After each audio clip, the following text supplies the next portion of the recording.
آباد ہو گئے، لیکن مجھے غم ان لوگوں کا ہے جن لوگوں کو انہوں نے گمراہ کر دیا ہے۔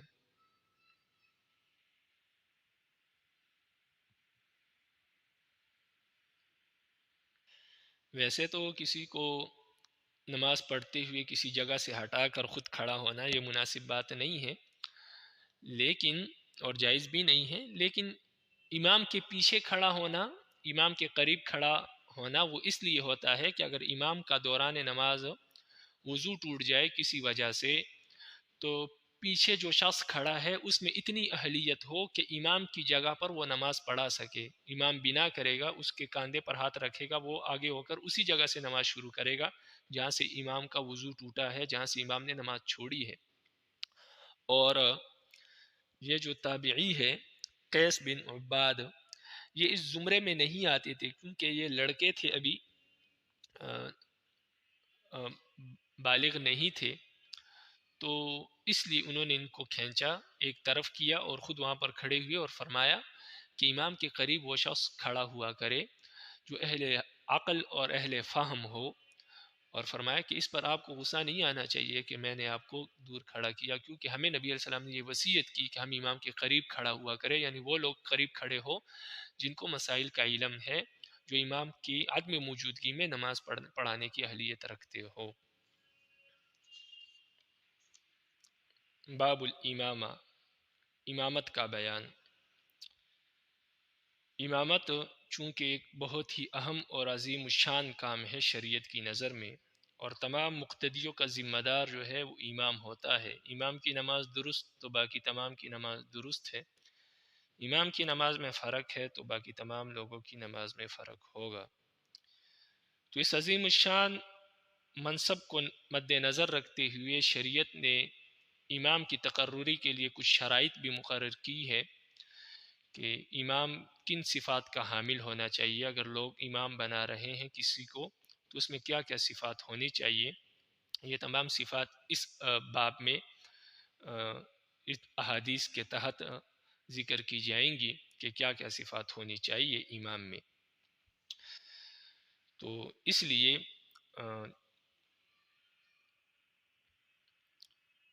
خلاصہ یہ سمجھ لیں کہ اگر کافی لوگ موجود ہیں جو امامت کے قابل ہے، تو اس وقت جس شخص کے بارے میں لوگوں کی رائے زیادہ ہو، کثرت رائے ہو جس شخص کے بارے میں، تو اس کو امام مقرر کرنا چاہیے تو وہ امامت کروائے۔ اور اگر کسی ایسے شخص کی موجودگی میں جو کہ امامت کا زیادہ حقدار ہے، اس کی موجودگی میں کوئی ایسا شخص امامت کروائے جو امامت کے زیادہ لائق نہیں ہے، تو ایسی صورت میں تمام لوگ جو ہے ترک سنت کے فتنے میں مبتلا ہوں گے، یعنی یہ تمام لوگ تارک سنت کہلائیں گے۔ یہ اس وقت ہے جب کوئی امام مقرر نہ ہو پہلے سے، اور ایک جگہ پر لوگ موجود ہیں اور وہاں پر نماز کا وقت آ جائے، تو ایسے وقت میں یہ مسئلہ ہے۔ لیکن اگر کوئی ایسی مسجد ہے جہاں پر امام پہلے سے موجود ہے، تو اس وقت اس امام کا زیادہ حق ہے کہ وہ نماز پڑھائے، وہی حقدار ہے۔ اسی طرح کسی کے گھر میں لوگ جمع ہے اور نماز کا وقت آ جائے، تو اس وقت جو صاحب گھر ہے، جس کا گھر ہے، وہ زیادہ حقدار ہے اگر وہ امامت کروا سکتا ہے تو۔ اور اگر وہ امامت نہیں کروا سکتا یا وہ کسی کو اجازت دے دے تو پھر وہ شخص زیادہ حقدار ہے جس کو صاحب گھر والا اجازت دے دے۔ باقی عام حالات میں کہ کسی مقام پر نماز کا وقت آ جائے اور لوگ وہاں پر موجود ہو یا سفر وغیرہ ہے، تو ایسی صورت میں ترتیب یہ ہے، پہلی بات تو یہ ہے کہ جس کی امامت پر سب لوگ جو ہے کثرت رائے ہو اس کو امام بنائے، لیکن اگر کثرت رائے بھی نہیں ہے تو ایسی صورت میں وہ شخص امامت کروائے جو نماز کے مسائل کو خوب جانتا ہو، یعنی جو نماز کے مسائل کا عالم ہو، اور کوئی ظاہری طور پر فسق و فجور بھی اس شخص میں نہ پایا جاتا ہو، اور قرات بھی مسنون انداز میں کر سکتا ہو، تو وہ امامت کروائے۔ لیکن اگر ایسا شخص نہیں ہے تو پھر وہ شخص امامت کروائے جو قرآن مجید کو اچھی اور عمدہ آواز میں پڑھ سکتا ہو۔ ایسا شخص بھی نہیں ہے تو پھر وہ آدمی جو سب سے زیادہ خوبصورت ہو، ایسا بھی نہیں ہے تو پھر وہ آدمی جو جس کی عمر سب سے زیادہ ہو، اور ایسا بھی نہیں تو پھر عمر میں بھی تمام لوگ برابر ہے تو پھر وہ شخص جس کے اخلاق سب سے بہترین ہو، اور اگر اخلاق میں بھی سارے برابر ہے تو پھر وہ شخص جو کہ سب سے زیادہ متقی اور پرہیزگار ہو۔ اگر تقوی میں بھی تمام لوگ برابر ہے تو ایسی صورت میں جس کا لباس سب سے عمدہ ہو،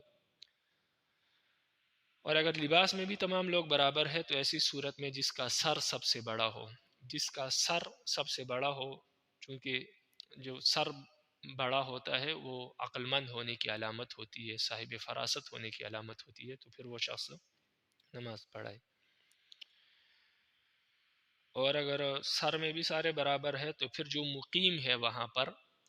وہ زیادہ حقدار ہے کہ مسافروں کی بنسبت وہ نماز پڑھائے۔ تو یہ ترتیب ہے، اس کے علاوہ بھی علماء نے کچھ ترتیب ذکر کی ہے لیکن وہ بہت ہی شاذ و نادر پیش آنے والی ہے،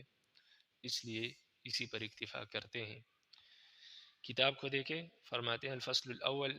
عن ابن مسعود رضی اللہ تعالیٰ عنہما قال، ابن مسعود رضی اللہ تعالیٰ عنہما سے روایت ہے، فرماتے ہیں قال رسول اللہ صلی اللہ علیہ وسلم، رسول اللہ صلی اللہ علیہ وسلم نے فرمایا یا القوم اقرأہم لکتاب اللہ، فرمایا لوگوں کی نماز وہ آدمی پڑھائے جو نماز کے احکام اور مسائل سب سے زیادہ جانتا ہو، اور اسی طرح کتاب اللہ کے پڑھنے کا بھی ماہر ہو،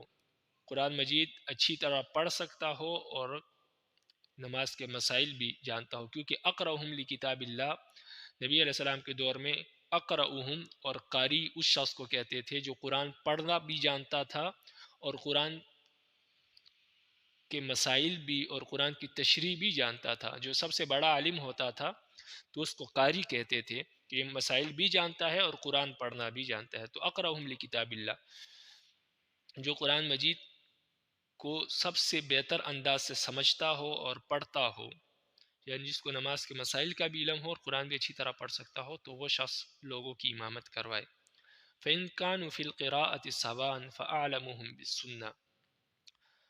اگر قرآن مجید اچھا پڑھنے میں تمام لوگ برابر ہے، یعنی نماز کے مسائل کے جاننے میں بھی اور قرآن پڑھنے میں بھی تمام لوگ برابر ہے، فَأَعْلَمُهُم بِالسُّنَّةِ،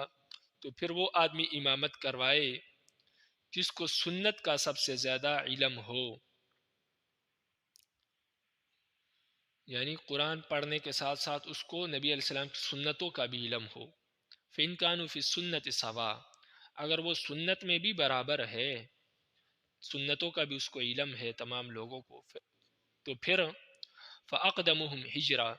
تو پھر جس شخص نے سب سے پہلے ہجرت کی ہے تو وہ امامت کروائے، یعنی مدینہ کی طرف جس شخص نے پہلے ہجرت کی وہ نماز پڑھائے۔ اسی طرح باقی ایام میں ابھی تو ہجرت کا کوئی وقت نہیں ہے، لیکن اگر کوئی ایسا وقت آ جائے تو پھر جس نے ہجرت پہلے کی ہوگی تو وہ نماز پڑھائے۔ فَإِن كَانُوا فِي الْهِجْرَةِ سَوَاءً فَأَقْدَمُهُمْ سِنًّا، اگر ہجرت میں بھی تمام لوگ برابر ہے تو پھر جو عمر میں سب سے بڑا ہے تو وہ نماز پڑھائے۔ ولا يؤمن الرجل الرجل في سلطانه ولا يقعد في بيته على تكريمته إلا بإذنه، فرمایا اور کوئی دوسرے کے علاقے میں امامت نہ کرے، یعنی کسی جگہ اگر کوئی دوسرا امام مقرر ہے تو اس جگہ پر کوئی دوسرا شخص جا کر امامت نہ کروائے، پہلے سے ایک امام موجود ہے یہ جا کر امامت شروع کر دیتا ہے تو یہ جائز نہیں۔ جہاں پر کوئی امام موجود ہے کسی مسجد میں، کسی جگہ میں، کسی علاقے میں، تو وہاں پر امامت نہ کروائے، ہاں وہ امام خود اجازت دے دے تو پھر امامت کروا سکتا ہے۔ اور کسی کے گھر میں اس کی مسند پر اس کی اجازت کے بغیر نہ بیٹھے، یعنی آپ کسی کے گھر جاتے ہیں وہاں پر اس کی مخصوص کرسی ہے یا کوئی مخصوص جگہ ہے جہاں پر وہ بیٹھتا ہے تو اس کی اجازت کے بغیر وہاں پر نہ بیٹھے۔ اسی طرح آپ کسی کے آفس میں جاتے ہیں تو وہاں پر بھی اگر اس کی جو کرسی ہے جو جگہ بیٹھنے کی جگہ ہے وہاں پر آپ اس کی اجازت کے بغیر نہ بیٹھیں، وہ اجازت دے تو پھر الگ بات ہے۔ رواه مسلم۔ وفی روایت اللہ، اور ایک روایت میں ہے ولا یؤمن الرجل الرجل فی اہلہ، ایک روایت میں یوں ہے کہ کوئی آدمی دوسرے کے گھر میں امامت نہ کرے، یعنی گھر والے کی اجازت کے بغیر امامت نہ کرے، اگر وہ اجازت دے دے پھر الگ بات، اس لیے کہ گھر میں وہ زیادہ حقدار ہے کہ وہ امامت کرے یا وہ جس کو اجازت دے دے۔ ونبی سعید رضی اللہ تعالیٰ عنہ قال، ابو سعید خدری رضی اللہ تعالیٰ عنہ سے روایت ہے، فرماتے ہیں قال رسول اللہ صلی اللہ علیہ وسلم، رسول اللہ صلی اللہ علیہ وسلم نے فرمایا اذا كانوا ثلاثة فلیؤمهم احدهم واحق بالامام اقرأهم، نبی علیہ السلام نے فرمایا جب تین آدمی ہو تو چاہیے کہ ان میں سے ایک امامت کروائے، اور امامت کا سب سے زیادہ حقدار وہ شخص ہے جو سب سے بڑا قاری ہو، یعنی جو قرآن پڑھنا بھی جانتا ہو اور قرآن کو سمجھتا بھی ہو، یعنی نماز کے مسائل کا علم بھی ہو جسے۔ رواہ مسلم۔ وذکر حدیث مالک بن الحویرث فی باب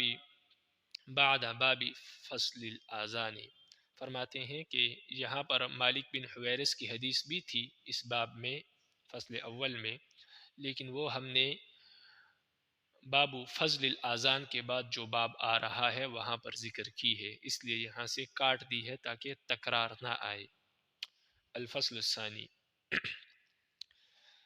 عن ابن عباس رضی اللہ تعالی عنہما قال، ابن عباس رضی اللہ تعالی عنہما سے روایت ہے، فرماتے ہیں قال رسول اللہ صلی اللہ علیہ وسلم، رسول اللہ صلی اللہ علیہ وسلم نے فرمایا لَيُؤَذِّنُ لَكُمْ خِيَارُكُمْ، فرمایا تم میں سے جو سب سے بہترین ہے وہ آذان دے، وَلْيَؤُمُّكُمْ قُرَّاؤُكُمْ، اور تمہاری امامت وہ شخص کروائے جو خوب تعلیم یافتہ ہو، یعنی قرآن اور حدیث کا علم بھی رکھتا ہو اور پڑھنا بھی جانتا ہو، وہ امامت کروائے۔ رواہ ابو داود۔ وعن ابی عطیۃ العقیلی قال كان مالك بن الحويرث يأتينا إلى مصلانا ويتحدث فحضرت الصلاة يوم، قال أبو عطية فقلنا له تقدم فصليه، قال لنا قدموا رجلا منكم يصلي بكم۔ ابو عطیہ عقیلی رحمہ اللہ فرماتے ہیں کہ مالک بن حویرث رضی اللہ تعالی عنہ مسجد میں آیا کرتے تھے اور ہمارے سامنے رسول اللہ صلی اللہ علیہ وسلم کی احادیث بیان کیا کرتے تھے۔ ایک دن جب کہ وہ ہمارے درمیان مسجد میں موجود تھے، نماز کا وقت ہو گیا۔ ابو عطیہ فرماتے ہیں کہ ہم نے مالک سے کہا، مالک رضی اللہ عنہ کی سے درخواست کی، یعنی صحابیت کی بنیاد پر، کہ آگے ہو جائیں اور ہمیں نماز پڑھائے۔ حضرت مالک نے فرمایا کہ تم اپنے ہی میں سے کسی کو آگے کرو تاکہ وہ تمہیں نماز پڑھائے، اور میں تمہیں بتاتا ہوں وَسَأُحَدِّثُكُمْ لِمَ لَا أُصَلِّي بِكُمْ، اور میں آپ کو بتاتا ہوں کہ میں نماز کیوں نہیں پڑھاتا۔ سمعت رسول اللہ صلی اللہ علیہ وسلم یقول، میں نے رسول اللہ صلی اللہ علیہ وسلم کو فرماتے ہوئے سنا، من زار قوما فلا یؤمهم وليؤمهم رجل منهم،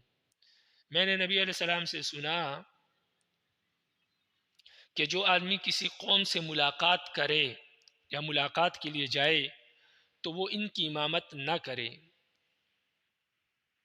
بلکہ انہی میں سے کسی آدمی کو ان کی امامت کرنی چاہیے۔ یعنی اسی قوم کے لوگوں کو چاہیے کہ ان میں سے کوئی شخص ان کی امامت کروائے، جو شخص ملاقات کے لیے گیا ہے، زیارت کے لیے گیا ہے، وہ ان لوگوں کی امامت نہ کروائے۔ رواہ ابو داود والترمذی والنسائی الا انه اقتصر على لفظ النبی صلی اللہ علیہ وسلم۔ نسائی نے بھی اس روایت کو نقل کیا ہے، مگر انہوں نے صرف رسول اللہ صلی اللہ علیہ وسلم کا ذکر نہیں کیا، بلکہ صرف رسول اللہ صلی اللہ علیہ وسلم کے الفاظ پر اکتفا کیا ہے۔ یعنی انہوں نے اپنی روایت میں حضرت مالک کے مسجد میں آنے کا واقعہ اور ان کا امامت سے انکار کرنا ذکر نہیں کیا، بلکہ صرف رسول اللہ صلی اللہ علیہ وسلم کے الفاظ منزادہ سے لے کر آخر تک جو الفاظ ہیں صرف یہ ذکر کیے ہیں۔ وعن انس رضی اللہ تعالیٰ عنہ قال، حضرت انس رضی اللہ تعالیٰ عنہ سے روایت ہے، استخلف رسول اللہ صلی اللہ علیہ وسلم ابن ام مکتوم یؤم الناس وهو اعمى۔ حضرت انس فرماتے ہیں کہ نبی علیہ السلام نے اپنے پیچھے مدینہ میں ابن ام مکتوم رضی اللہ تعالیٰ عنہ کو اپنا خلیفہ بنایا تاکہ وہ لوگوں کو نماز پڑھائے، حالانکہ وہ نابینا تھے۔ رواہ ابو داود۔ یہ جب نبی علیہ السلام جہاد پر جاتے تو ابن ام مکتوم رضی اللہ تعالیٰ عنہ کو پیچھے نماز پڑھانے کے لیے چھوڑ دیتے تھے، کیونکہ نابینا تھے، لڑ نہیں سکتے تھے، اس لیے مسجد میں مدینہ میں چھوڑ دیتے تھے اور امامت کی ذمہ داری ان کی ہوتی تھی۔ نبی علیہ السلام کے جگہ پر پھر یہ نمازیں پڑھایا کرتے تھے۔ وَنَبِي أُمَامَةَ رضی اللہ تعالیٰ عنہ قال، ابو امامہ رضی اللہ تعالیٰ عنہ سے روایت ہے، فرماتے ہیں قال رسول اللہ صلی اللہ علیہ وسلم، رسول اللہ صلی اللہ علیہ وسلم نے فرمایا، ثلاثۃ لا تجاوز صلاتهم آذانهم العبد العابق حتى يرجع وامرأة باتت وزوجها عليها ساخط وإمام قوم وهم له كارهون۔ رواه الترمذی وقال هذا حدیث غریب۔ ابو امامہ رضی اللہ تعالیٰ عنہ فرماتے ہیں کہ نبی علیہ السلام نے فرمایا، تین آدمی ایسے ہیں جن کی نماز ان کے کانوں سے بلند نہیں ہوتی، یعنی ان کی نماز قبول نہیں ہوتی۔ ایک تو وہ شخص، وہ غلام جو اپنے مالک کے ہاں سے بھاگا ہوا ہے، جب تک وہ غلام واپس نہ آ جائے اس کی نماز قبول نہیں ہوتی۔ دوسری وہ عورت جو اس حالت میں رات گزار دے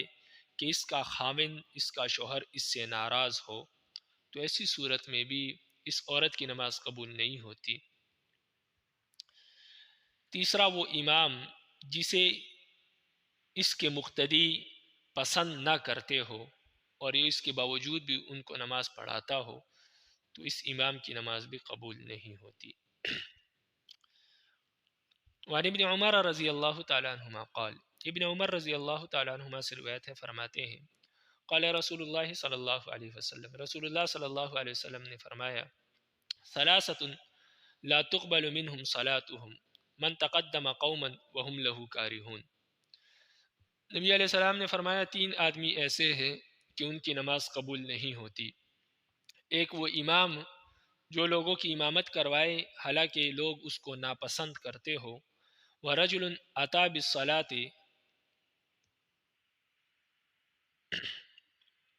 دِبَارًا وَالدِّبَارُ أَن يَأْتِيَهَا بَعْدَ أَن تَفُوتَهُ۔ دوسرا وہ آدمی جو نماز میں پیچھے آئے، اور پیچھے آنے کا مطلب یہ ہے کہ نمازوں کا مستحب وقت نکل جانے کے بعد آئے، یعنی جو نماز کے پڑھنے کا وقت ہے وہ نکل جائے، اس کے بعد آ کر پھر یہ شخص نماز پڑھتا ہو اور عادت بنا لی ہو، تو فرمایا اس کی نماز قبول نہیں ہوتی۔ وَرَجُلٌ اعتبد محرورا، اور تیسرا وہ آدمی جو آزاد کو غلام سمجھے، تو اس کی بھی نماز قبول نہیں ہوتی۔ آزاد کو غلام سمجھنے کا مطلب یہ ہے کہ غلام کو آزاد کر دے اور پھر بعد میں زبردستی اس سے خدمت لینے لگے، یا غلام کو آزاد کر دیا مگر اس کی آزادی کو خود اس کے غلام سے چھپائے، یا کسی آزاد آدمی کے بارے میں دعویٰ کرے کہ یہ میرا غلام ہے، تو یہ تمام صورتیں ہیں کسی آزاد کو غلام سمجھنے کی، کہ اگر کسی آزاد کو غلام سمجھے، یہ تمام صورتیں اس میں داخل ہے کہ آزاد کر دیا اس کے بعد بھی زبردستی خدمت لیتا ہے، یا اس کے ماسوا جو صورتیں بیان ہوئی، تو اس شخص کی بھی نماز قبول نہیں ہوتی۔ رواہ ابو داود و ابن ماجہ۔ وان سلامۃ بنت الحر، سلامہ جو کہ حرہ کی بیٹی ہے، اس سے روایت ہے، فرماتی ہے قال رسول اللہ صلی اللہ علیہ وسلم، رسول اللہ صلی اللہ علیہ وسلم نے فرمایا، ان من اشراط الساعة ان يتدافع اہل المسجد لا یجدون اماما یصلی بهم۔ نبی علیہ السلام نے فرمایا کہ قیامت کی علامتوں میں سے ایک علامت یہ بھی ہے کہ لوگ امامت کو دفع کریں گے، یعنی امام بننے سے گریز کریں گے، اور کوئی نماز پڑھنے والا ان کو نہ ملے گا، یعنی قرب قیامت لوگ امامت کرنا چھوڑ دیں گے، اور ایسی حالت ہو جائے گی کہ لوگوں کو نماز پڑھانے کے لیے لوگ نہیں ملیں گے۔ رواہ ابو داود و ابن ماجہ۔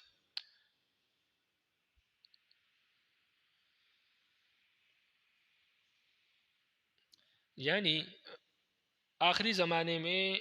فسق و فجور اور جہالت اتنی بڑھ جائے گی کہ لوگوں میں نماز پڑھنے کی اہلیت ہی نہیں رہے گی، کوئی ایسا شخص ہی نہیں ہوگا جو امامت کروا سکے، اس لیے لوگوں کو نماز پڑھانے کے لیے کوئی امام نہیں ملے گا، کوئی امام میسر نہیں ہوگا۔ رواہ ابو داود و ابن ماجہ۔ وعن ابی ہریرہ رضی اللہ تعالیٰ عنہ قال، ابو ہریرہ رضی اللہ تعالیٰ عنہ سے روایت فرماتے ہیں، قال رسول اللہ صلی اللہ علیہ وسلم، رسول اللہ صلی اللہ علیہ وسلم نے فرمایا، الجہاد واجب علیکم مع کل امیر برا کان او فاجرا۔ نبی علیہ السلام نے فرمایا تمہارے اوپر جہاد واجب ہے، یعنی ضروری ہے، فرض ہے، ہر سردار کے ہمراہ، چاہے وہ سردار نیک ہے یا گناہگار ہے، اس کے ساتھ جہاد کرنا، اس کے ساتھ یعنی اس کے معیت میں جہاد کرنا آپ پر ضروری ہے، چاہے آپ کا امیر، آپ کا حاکم نیک ہے یا برا ہے، جیسا بھی ہے، اگر وہ آپ کو جہاد کا حکم دے آپ پر جہاد ضروری ہے، کیونکہ جہاد امیر کے لیے نہیں کیا جاتا، وہ اسلام کی دفاع کے لیے کیا جاتا ہے، اسلام کی سربلندی کے لیے۔ وَإِنْ عَمَلَ الْكَبَائِرِ، اگرچہ وہ گناہ کبیرہ کا مرتکب ہو، تب بھی اگر وہ جہاد کرنے کا حکم دے تو اس کی معیت میں، اس کی حاکمیت میں آپ کے پر واجب ہے کہ آپ جہاد کریں۔ وَالصَّلَاةُ واجبۃ علیکم خلف کل مسلم برا کان او فاجرا وَإِنْ عَمَلَ الْكَبَائِرِ، فرمایا کہ نماز تمہارے اوپر فرض ہے، واجب ہے، ہر مسلمان کے پیچھے پڑھنی، چاہے آپ کا امام فاجر ہے، نیک آدمی ہے، یا فاسق فاجر ہے، اگرچہ گناہ کبیرہ کا مرتکب ہو تب بھی اس کے پیچھے آپ پر نماز پڑھنی ضروری ہے۔ تو مسئلہ یہ ہے کہ اگر کوئی نیک عادل امام ملتا ہے تب تو فاسق فاجر کے پیچھے نماز پڑھنے کی کوئی ضرورت نہیں ہے، نیک آدمی کے پیچھے، عادل آدمی کے پیچھے نماز پڑھے۔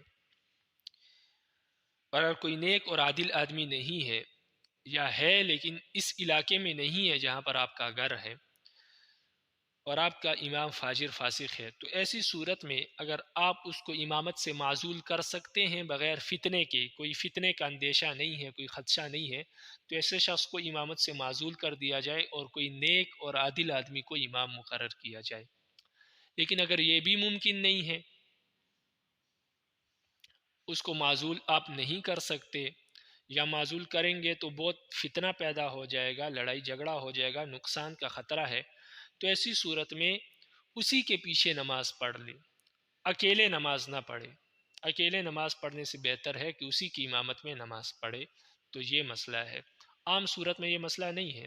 جب یہ تمام آپشن نہ ہو، آپ کے پاس تمام راستے بند ہو، تو ایسی صورت میں پھر اکیلے نماز پڑھنے سے بہتر ہے کہ اس فاسق فاجر آدمی کے پیچھے ہی نماز پڑھ لے۔ وَالصَّلَاةُ وَاجِبَةٌ عَلَى كُلِّ مُسْلِمٍ بِرًّا كَانَ أَوْ فَاجِرًا وَإِنْ عَمَلَ الْكَبَائِرِ، فرمایا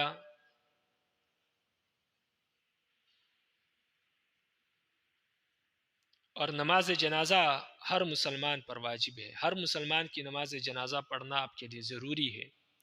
چاہے وہ نیک ہو یا بد ہو، اگرچہ گناہ کبیرہ کا ارتکاب کرتا ہو تب بھی اس کے نماز جنازہ پڑھنی چاہیے۔ رواہ ابو داود۔ لیکن جو علماء ہے یا لوگوں کے مقتدی اور رہنما ہے، تو اگر کوئی بہت ہی زیادہ فاسق فاجر ہے جس کا فسق و فجور بالکل ظاہر ہے، تو علماء اور مقتدی اور رہنما لوگ اس کی نماز جنازہ نہ پڑھے، عام لوگ پڑھ لے، تاکہ باقی لوگوں کو عبرت ہو جائے کہ وہ ان گناہوں کا ارتکاب نہ کرے، تاکہ ان کو معلوم ہو جائے کہ ان گناہوں کی وجہ سے صلحاء اور علماء لوگوں نے اس کی جنازہ نہیں پڑھی، تو وہ بھی اس کام سے توبہ کر لے۔ لیکن اگر نیک لوگ بھی جنازہ پڑھیں گے، صلحاء بھی، علماء بھی جنازہ پڑھیں گے، تو پھر لوگوں کو عبرت نہیں ہوگی اور اس گناہ سے پرہیز نہیں کریں گے۔ الفصل الثالث، عن عمرو بن سلمہ رضی اللہ تعالی عنہ قال، عمر بن سلمہ رضی اللہ تعالی عنہ سے روایت ہے، فرماتے ہیں، کننا بماء ممر الناس يمر بنا الركبان نسألهم ما للناس ما هذا الرجل فيقولون يزعم أن الله أرسله أوحى إليه الوحي إليه كذا فكنت أحفظ ذلك الكلام فكأنما يغري في صدري وكانت العرب تلوم بإسلامهم الفتح فيقولون اتركوه وقومه فإنه إن ظهر عليهم فهو نبي صادق. عمر بن سلمہ رضی اللہ تعالیٰ عنہ فرماتے ہیں کہ ہم پانی کے کنارے رہتے تھے، یعنی جہاں سے لوگ پانی بھرتے تھے، جو دریا تھا یا نہر تھی، اس کے کنارے ہم رہتے تھے. جو لوگوں کی گزرگاہ تھی، جو ہمارا گھر تھا اور جہاں ہم رہتے تھے وہ قافلوں کی گزرگاہ تھی، مختلف قافلے وہاں سے گزرا کرتے تھے. تو قافلے ہمارے پاس سے گزرتے، ہم ان سے پوچھتے تھے کہ لوگوں کے واسطے کیا ہے، یعنی ایک آدمی جو دین لے کر آیا ہے اور اپنے آپ کو رسول کہتا ہے، لوگوں کے بارے میں اس کا کیا معاملہ ہے اور حقیقت کیا ہے اور اس آدمی کی صفات کیا ہے. تو وہ لوگ ہم سے بیان کرتے تھے کہ وہ رسول ہونے کا دعویٰ کرتے ہیں کہ اللہ تعالیٰ نے انہیں نبی برحق بنا کر بھیجا ہے، اور وہ قافلے کے لوگ قرآن کی آیتیں سنا کر کہا کرتے تھے کہ یہ ان کے پاس وحی آتی ہے، اس طرح ان کے پاس وحی آتی ہے. چنانچہ میں یعنی قافلے والے سے جو آیات پڑھ کر سنایا کرتے تھے، یعنی قافلے والے جو آیات پڑھ کر سنایا کرتے تھے، ان کو اسی طرح میں یاد کر لیا کرتا تھا. حضرت عمر کہتے ہیں کہ قافلے والے جو آیات پڑھ کر سناتے تھے، میں بچہ تھا تو وہ آیات میں یاد کر لیتا تھا.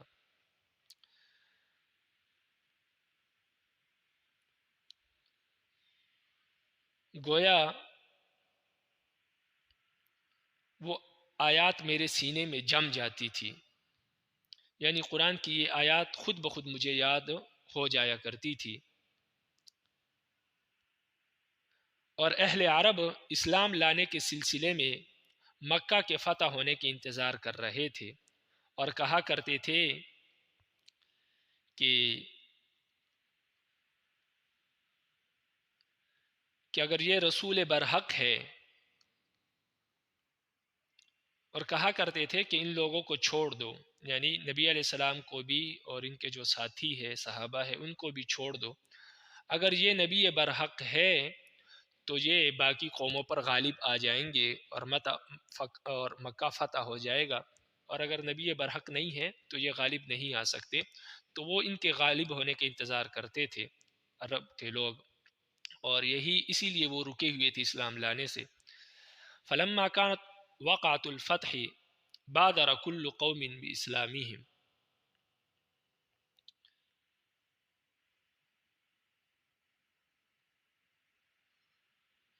جب اللہ نے ان کو جب فتح مکہ کا واقعہ ہو گیا، یعنی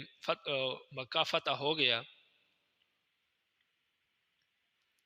تو لوگ اسلام قبول کرنے کے لیے ٹوٹ پڑے. یعنی جب مکہ فتح ہو گیا تو لوگوں کو معلوم ہو گیا کہ یہ سچے نبی ہے، تو لوگ اسلام لانے کے لیے ٹوٹ پڑے. وَبَدَرَ أَبِي قَوْمِي بِإِسْلَامِهِمْ، اور میرے والد نے اپنے قوم پر پہل کی اور سب سے پہلے اسلام لے آئے. فلما قدم قال جئتكم والله من عند النبي حقا قال صلوا صلاة كذا في حين كذا وصلاة كذا في حين كذا.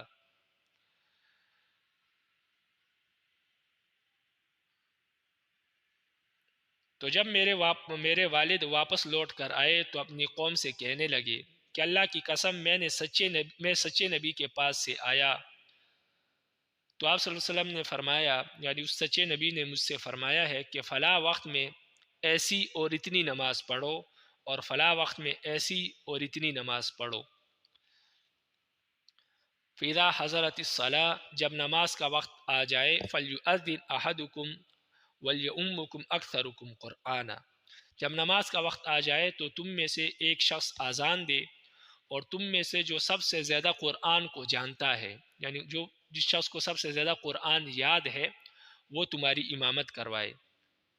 فَنَظَرُوا فَلَمْ يَكُنْ أَحَدٌ أَكْثَرَ قُرْآنًا مِنِّي تو جب ان لوگوں نے غور و فکر کیا اور دیکھا کہ کس کو قرآن یاد ہے تو سب سے زیادہ قرآن مجھے یاد تھا۔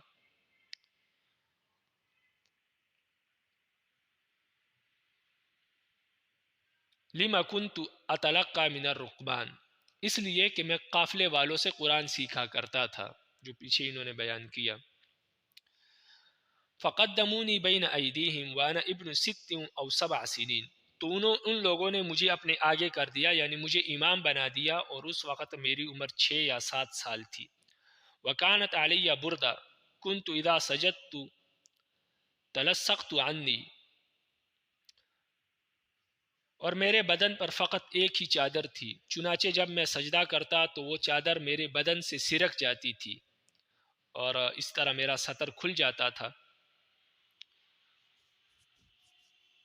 فقالت امرأة من الحي الا تغطون عنا استقارئكم فاشترطوا فقطعوا لي قميصا فما فرحت بشيء فرح بذلك القميص تو قوم کی ایک عورت نے یہ دیکھ کر کہا، یعنی میں نماز پڑھا رہا تھا، جب چادر سرک گئی تو قوم کی ایک عورت نے یہ دیکھ کر کہا کہ ہمارے سامنے سے تم لوگ اپنے امام کی شرمگاہ کیوں نہیں ڈھانکتے، کیوں نہیں چھپاتے، یعنی تم لوگ اپنے امام کی شرمگاہ کیوں نہیں چھپاتے، پہلے اس کی کوشش کرو پھر اس کی امامت، اس کو امام بناؤ۔ تب تمام لوگوں نے مل کر ایک کپڑا خریدا اور میرے لیے کرتا بنوا دیا۔ اس کرتے کی وجہ سے مجھے جیسی خوشی ہوئی ایسی خوشی مجھے کبھی نہیں ہوئی، یعنی جتنا خوش میں اس کرتے کی وجہ سے تھا اتنی خوشی اس کے بعد یا اس سے پہلے مجھے کبھی نہیں ہوئی۔ تو چونکہ یہ ابتدائے اسلام کا زمانہ تھا تو اس وقت آسانیاں تھی، تو اس طرح نماز پڑھاتے تھے، اور مشکلات بھی بہت تھی، غربت بھی تھی، تو ان کے پاس پہننے کے لیے کپڑے بھی نہیں تھے صحابہ کے لیے، تو تمام قبیلے والوں نے مل کر ان کے لیے پھر ایک قمیص خریدی، اور اس وقت یہ 7 سال کے تھے، یعنی نابالغ تھے، لیکن چونکہ ابتدائی اسلام کا زمانہ تھا تو مسائل اور احکامات اتنے نازل نہیں ہوئے تھے، چونکہ شروع کے اسلام کی ابتدائی دور تھا، تو پھر بعد میں جو ہے احکامات صحیح نازل ہونے لگے، اور امامت کے اور ہر چیز کے ایک شرائط مقرر ہو گئے، لیکن اس سے پہلے چونکہ یہ حالات تھے اس لیے نابالغ کے پیچھے یہ نماز پڑھ رہے تھے، چونکہ یہ مجبوری بھی تھی اور اس وقت یہ احکامات بھی نہیں تھے۔ رواہ البخاری۔ لیکن ابھی جو ہے نابالغ کی امامت جائز نہیں ہے، اسی طرح جس کا سطر چھپا ہوا نہیں ہے اس کی بھی امامت جائز نہیں ہے، اور چونکہ یہ نو مسلم بھی تھے ان کو ابھی تک مسائل کا وہ علم بھی نہیں تھا، اس وجہ سے ان کے لیے بھی کچھ آسانیاں تھی۔ وعن ابن عمر رضی اللہ تعالیٰ عنہما قال ابن عمر رضی اللہ تعالیٰ عنہما سے روایت فرماتے ہیں لما قدم المہاجرون الاولون المدینہ کان یؤمهم سالم مولا ابی حذیفہ وفیہم عمرو بن ابو سلمہ بن عبد الاسد رواہ البخاری۔ حضرت عبداللہ بن عمر فرماتے ہیں کہ مدینہ میں پہلے آنے والے مہاجرین آئے، یعنی نبی علیہ السلام سے پہلے جن لوگوں نے ہجرت کی، تو جو مہاجرین آئے تو ابو حذیفہ کے آزاد کردہ غلام حضرت سالم رضی اللہ تعالیٰ عنہ انہیں نماز پڑھایا کرتے تھے، اور ان مقتدیوں میں حضرت عمر، حضرت ابو سلمہ بن عبد الاسد رضی اللہ تعالیٰ عنہ بھی موجود تھے، لیکن چونکہ سالم پہلے سے امام مقرر ہو گئے تھے، حضرت عمر نے بعد میں ہجرت کی اس لیے وہ پہلے سے نماز پڑھا رہے تھے، تو انہوں نے ہی جاری رکھا، کنٹینیو رکھا، تو وہ نماز پڑھا رہے تھے، وگرنہ حضرت عمر ان سے زیادہ حقدار اور لائق تھے امامت کے، لیکن چونکہ امام پہلے سے مقرر تھا اس لیے دوبارہ تقرری کی نوبت نہیں آئی۔ رواہ البخاری۔ وعن ابن عباس رضی اللہ تعالیٰ عنہما قال ابن عباس رضی اللہ تعالیٰ عنہما سے روایت ہے، فرماتے ہیں قال رسول اللہ صلی اللہ علیہ وسلم رسول اللہ صلی اللہ علیہ وسلم نے فرمایا ثلاثۃ لا ترفع لهم صلاتهم فوق رؤوسهم شبرا نبی علیہ السلام نے فرمایا 3 آدمی ایسے ہیں کہ ان کی نماز ان کے سر سے ایک بالش بھی اوپر نہیں جاتی، یعنی جب اوپر نہیں جاتی مطلب یہ کہ قبول نہیں ہوتی۔ رجل اما قوما وهم له کارہون، ایک وہ شخص جو لوگوں کو امامت کروائے اس حال میں کہ لوگ اس کو ناپسند کرتے ہو۔ و امرات باتت وزوجها علیہا ساخط، اور دوسری وہ عورت جو اس حال میں رات گزارے کہ اس کا شوہر اس سے ناراض ہو، اس پر غصہ ہو، یعنی اس کی نافرمانی کی وجہ سے یا اس کی جانب سے حق ادا نہ کرنے کی وجہ سے، یعنی یہ اپنے شوہر کا حق ادا نہیں کرتی یا یہ نافرمانی کرتی ہے اس وجہ سے۔ اگر شوہر کی غلطی ہے یا اس طرف سے زیادتی ہے پھر الگ بات ہے، لیکن اگر عورت کی غلطی ہے، یہ نافرمانی کرتی ہے یا یہ حقوق ادا نہیں کرتی، تو ایسی صورت میں اگر وہ اس سے ناراض ہے تو اس کی بھی نماز قبول نہیں ہوتی۔ واخوان متصارمان، تیسرے ایسے 2 بھائی جو آپس میں ناخوش ہو یعنی ناراض ہو، ایک دوسرے کے دل میں کینہ ہو، ایک دوسرے سے نہیں بولتے ہیں، تو ایسی صورت میں ان کی بھی نماز قبول نہیں ہوتی۔ یہاں حقیقی بھائی مراد نہیں ہے بلکہ دو مسلمان آپس میں ناراض ہے، خفا ہے، کینہ بغض ہے دل میں، نہیں بولتے، تو ان کے بارے میں یہ فرمایا کہ ان کی بھی نماز قبول نہیں ہوتی۔ رب العالمین اس سے ہماری حفاظت فرمائے۔ رواہ ابن ماجہ